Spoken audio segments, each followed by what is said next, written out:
Maayong adlaw katawhan sa Dios sa Archdiocese sa Ozamis, sa ngalan sa atong talahuron nga Arsobispo Archbishop Martin Sarmiento Humawad Didi ug sa kahugpungan sa mga kaparian sa tibuok lokal nga simbahan dinhi sa Ozamis, gikan dinhi sa Immaculada Concepcion Mission Station sa Concepcion Misamis Occidental. Kini nausab si Father Jesse Langgam, magahatod kaninyo sa pamalandong karong adlaw. Adlaw karon nga Martes sa ikapito nga semana sa pagkabanhaw sa atong Ginoo. Mayo 14, 2024. Karong usab nga adlaw mga igsuon, atong gisaulog ang kapiyastahan ni San Matias Apostol. Ang ebanghelyo nga atong pamalandungan karong adlaw mga igsuon, atong kutluon gikan sa ebanghelyo sumala ni San Juan.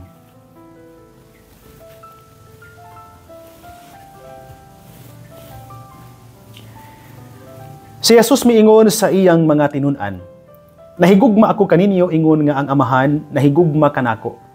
Pabilin kamo sa akong gugma.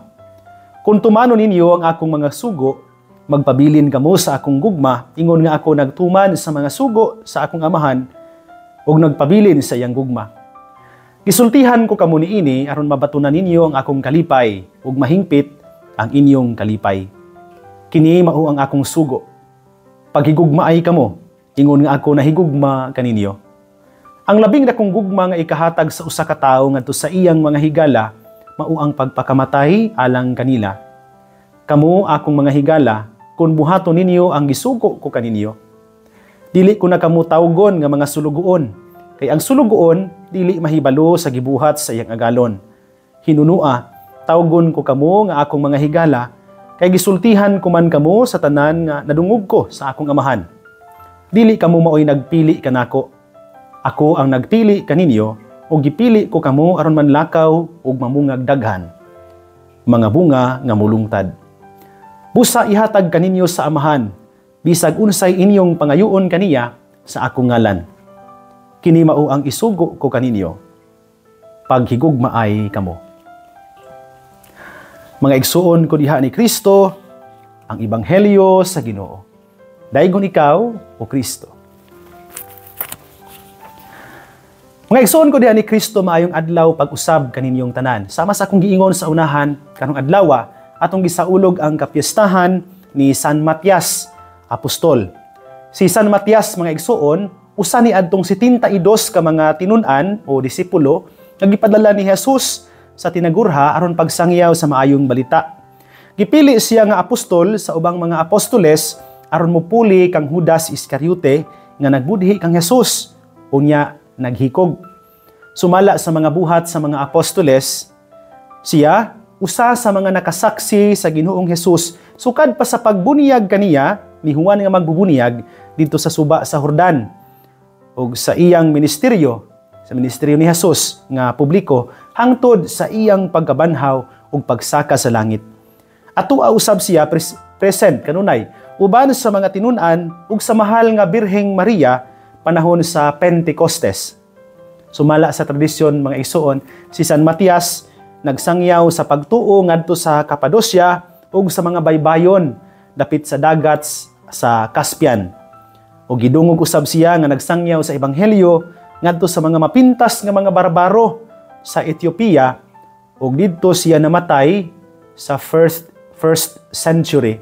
Dihang gipunggutan siya sa iyahang ulo. Mo ni ang gituuhan nato no nga gi-decapitate siya, nagiputdan sa iyang ulo.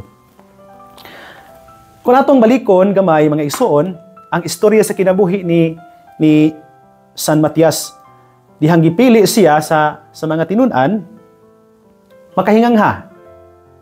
Doon na niingon ako, Father, matod pa sa speech ni Saint Peter, kini si San Matias, diha naman di ay, no? Dihang sugod yun sa sinugdanan sa ministriya ni Jesus hangtod sa iyang pagkabanhaw. Pero nganong wala man siya pilias Ginoo? Ang rason yun, wala ta mahibalo ug masayod. Gipili ba siya because of an afterthought? Murag, kung na lang, no? Kanang option na lang. Lahi binasakit bina kung pilion ka nga option. But no, it's not the case.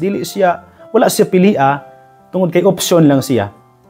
Tungod kay gipili raman gud siya, dihang wala na si Judas to fill in the gap nga na left out ni Judas dihang naghikog siya og bibiya siya og naghikog sa napulog duha ka mga tinun-an. The 11 then chose Saint Matthias to replace Judas. So basin ba og ipili lang siya kay option siya? No, it's not the case. In the kingdom of God, my dear brothers and sisters, it does not matter when or how one is chosen. Dili na importante kung kanusa o giunsa ka pagpili sa Ginoo. Ang importante ug labing bililhon kanang gipili ka.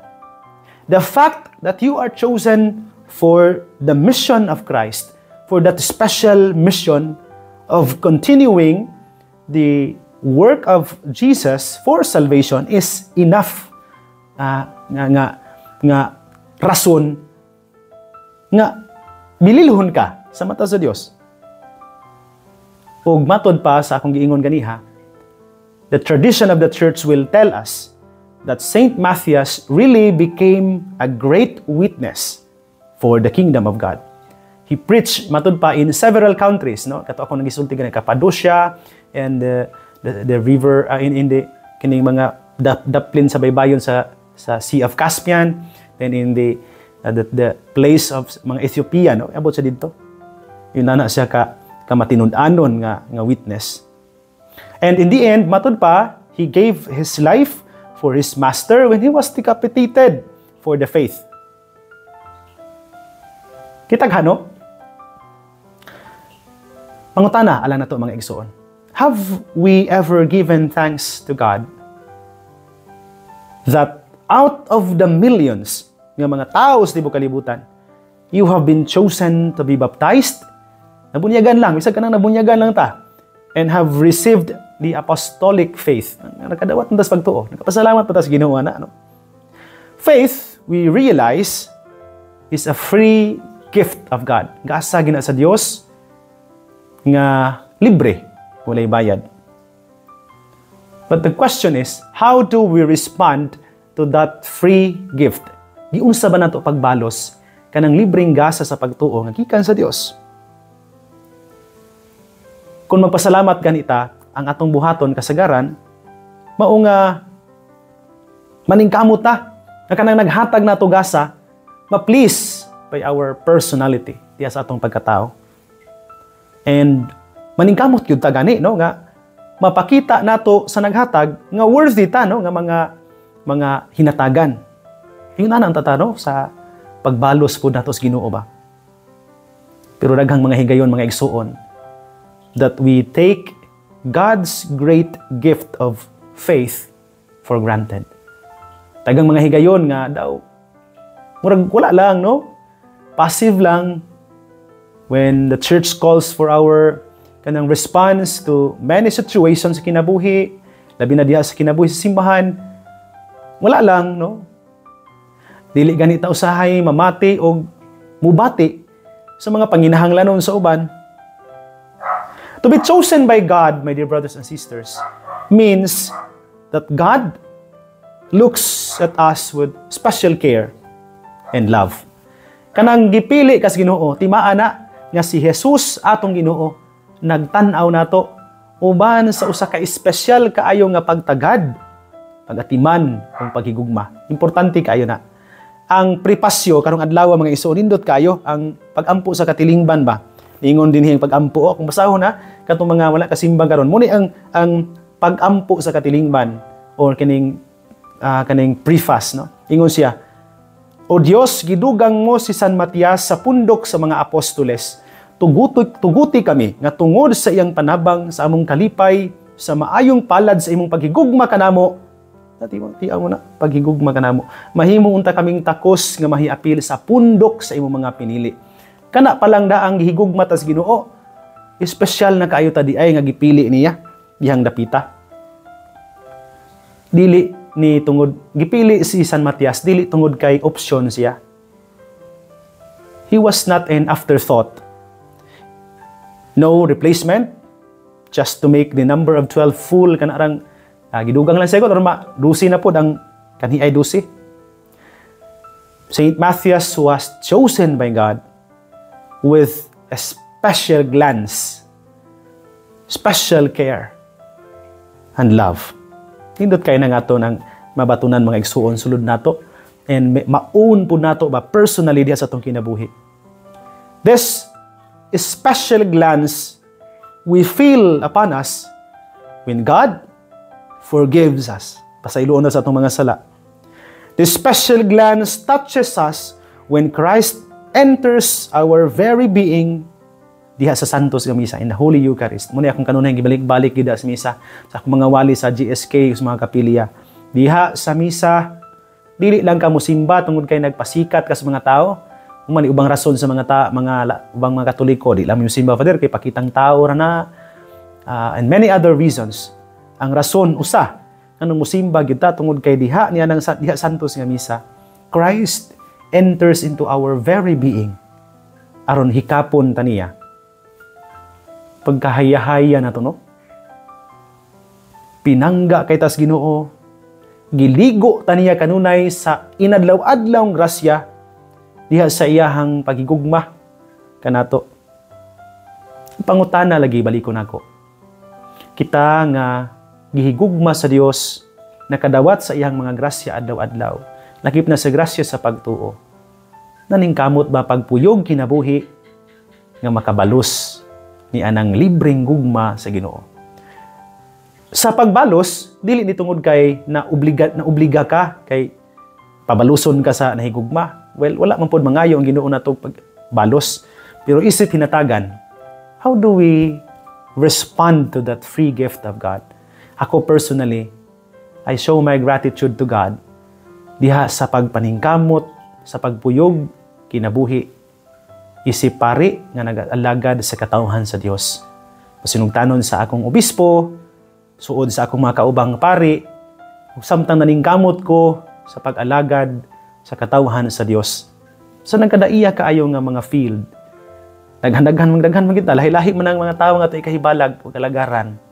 Yung mga kabos, o walang-wala sa ilang kinabuhi, ay mga naa sa ilahang peak po sa ilahang mga pangandoy, kaya nakabot nila ilahang mga dreams, may mga kwartahan, ug dunay daghang mga kabtangan. Nailahi, no? Pero kini sila tanan atong gipaningkamutan nga alagaran. Ngano man na? Aningkamot ko tungod kay para nako diha ko makabalos sa gugma sa Ginoo. Sa dihang gi-interview ko sa una, sa dihang misulod ko sa seminaryo, mao na akong tubag pod dihang gipangutana ko ni ang interview nang ko atong panahona sa pagsunod ko seminaryo si Father Vanit Cañete na karon na assign sa sinakaban kauban ni Father Daryl. Pangutana ko niya nganong magpari man ka Jesse. Akong tubag yun tungod kay gusto ko nga mobalo sa kaayo sa Ginoo sa akong kinabuhi. Sulod daghang mga tuig sukad kaniadto hangtod karon wala ko niya pasagdi o wala ko niya biyay. Oras na akong baliko ng pangutana karon mga isuon. Kita nga adlaw-adlaw gitutukan sa Dios uban sa pag-atiman ug pag-amuma. Giligo kanunay sa kapuno sa iyang grasya. How do we respond to that free gift from God? Mga igsoon ko diyan ni Kristo dinhi na lang ko kutob apan sa dili pa nako tapuson kining pamalandong. Tuguti una ko sa pagtunol sa akong greetings karong adlaw sa tanan nga nagsunod kanato nining atong programa. Unang-una, akong greetings diha sa parokya ni San Isidro Labrador sa Tudela, Misamis Occidental. Karong adlaw mga isuon ang dedication sa ilang simbahan sanglit niadtong November while we were in Europe. Timing sad kaayo nga ang request sa Archdiocese, particularly sa parokya sa Tudela, joint effort to, no, ni Bishop, ni Monsignor Boy, o sa Parish Priest no, sa Tudela, nakadata og relic nga first class gyud no, gikan sa shrine sa lugar ni Saint Isidore. No? Dito gyud gikuha na to, first class relic, nakahikap man sa relic ni Saint Isidore sa ilalom pod ang relic sa iyang asawa. Nakadala ta og first class relic kanina pa nako ang picture didto no, dihang didto mi no. Kanang didawat ni Bishop ug ni Monsignor Boy ug ni Father Lani ang relic no, kanang pagbati bitaw nga amazing kayo no. So naanay relic ang parokya ni Saint Isidore diha sa Tudela. So kung ganahan mong muduaw sa shrine, puhon, kamulo pa man ang gitrabaho karon, no? Pero karong adlaw ang dedication, no, diha. Congratulations mga taga Tudela, congratulations Father Lani. Kini usa ka talagsaon kaayo nga pagpabati, no, nato sa grasya sa Dios nga nakanunay nagaamumag nagatima nato pinaagi kang San Isidro Labrador. Niyang piyesta ugma puhon, no, ugma pa puhon, pero dungan man guni sila sa Kalamba. So adto ta karon sa Tudela ugma puhon sa Kalamba. So ang misa unya nila sa dedication alas 9 buntag, no. Congratulations again, balik ko na ko sa mga taga-parokya ni San Isidro Labrador sa Tudela. Salamat kaayo sa imuhang paningkamot Father Lani, no, alang sa simbahan sa Tudela o sa mga parokyano niya. Congratulations kaayo, no. Amazing kaayo, no, kanang makapatandog sa pagbati. So kung ganahan mo nga mo duaw katong mga dunay debosyon ni San Isidro Labrador, adto ta, no, adto ta sa Tudela. Naa dito ang first class relic ni Saint Isidore, no. Nindot kaayo sa pamati, nindot kaayo sa atong makapalambo unta ni sa atong debosyon, makalapalawom sa atong pakigsuod sa Ginoo. Ako pod nga greetings ugma puhon sa parokya sa Kalamba, pinanguluhan sa ilang Paris Priest si Father Celestino Dudong Palma, kay magsaulog sila sa ilang piyesta pod, no. Dungan ni sila sa Tudela. So congratulations and happy fiesta pod mga taga Kalamba. Kung mga greetings diha sa akong mga kaparyentihan diha pod, no. Diha sa Tudela pod mga paryente nako diha, no. Congratulations. Doon namin reunion karong pizza 25 sa adlang Sabado na siya, no, sa Tudela. So see you diha na pohon kung makaapas pa ko.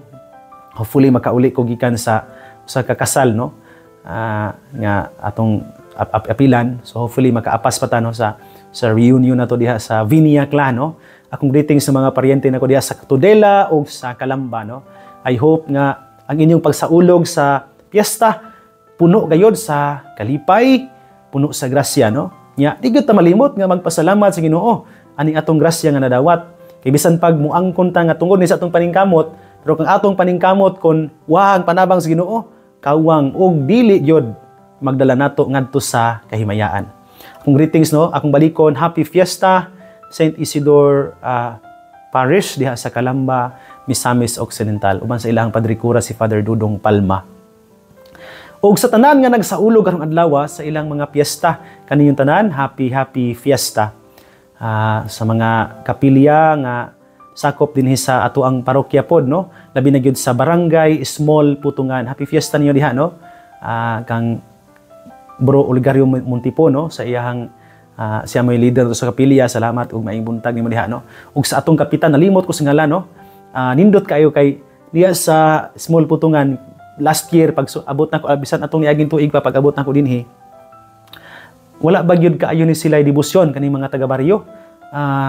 Kining pista sila pero tulor ka balay, no, kay lain man og mga tinuuhan ang atong mga igsuon niha, no, sa barangay Small Putungan. Nya lipay kay ko. Last month niduol na ko ang kapitan nga bag-o, no, nila. Yan ingon sa nako, Father, ganahan ko nga ang atong mga ang Small Putungan, Father, naa na pod mi patron. So mahimo ba nga muapil mi sa kasaulugan sa piyesta ni San Isidro sa kapilya, nya mo na nay among patron pod sa Small Putungan. Sa mo na nga magmisa ko nila dili pod karong pizza 21. Ya timing sad kayo kay anibersaryo na ko na sa akong pagkapari ba, no. Ikalima ka tuig na ko nga pari, no. So moadto agi ko mobalibad, no, niadto ko tungod sa akong kalipay pod tungod kay sila na mismo ba ang miduol nato nga maghimo sila aning piyesta, mo sabay sila sa piyesta. So congratulations ninyo diha, no, mga taga barangay Small Putungan. Sa inyohang paningkamot nga mohimo nining debosyon ngadto kang San Isidro Labrador. Ako ra gyud ning iampo unya ni San Isidro Labrador dito sa Tudela. Nga panalanginan mo diha mga taga Small Putungan sa inyohang paningkamot, paninguha adlaw-adlaw sa inyohang mga panginabuhian ni San Isidro nga magbabaol, San Isidro nga Labrador, nga naila tungod sa iyahang pagka matinud-anon ug masinugtanon sa kababuton sa Ginoo ug sa iyahang pagka bang tinuod bitaw gyud, no, nga inadlaw-adlaw jud ang kanang iyahang paningkamot. Di ko siya dato di sa kwartahan nang wala siya nang wala siya og yuta, gitikad lang niya, pero grabe kayo, no. Nanghisgot naman ko ani San Isidro, San Matias ra baron ang piyesta. So balik ko nako importante kay ning mga debosyon nato sa kinabuhi, no? Nga makatabang nato sa atong paglambo pakigsuo sa Ginoo. So happy fiesta ninyo mga nagsaulog sa inyong tagsa-tagsa ka mga piyesta.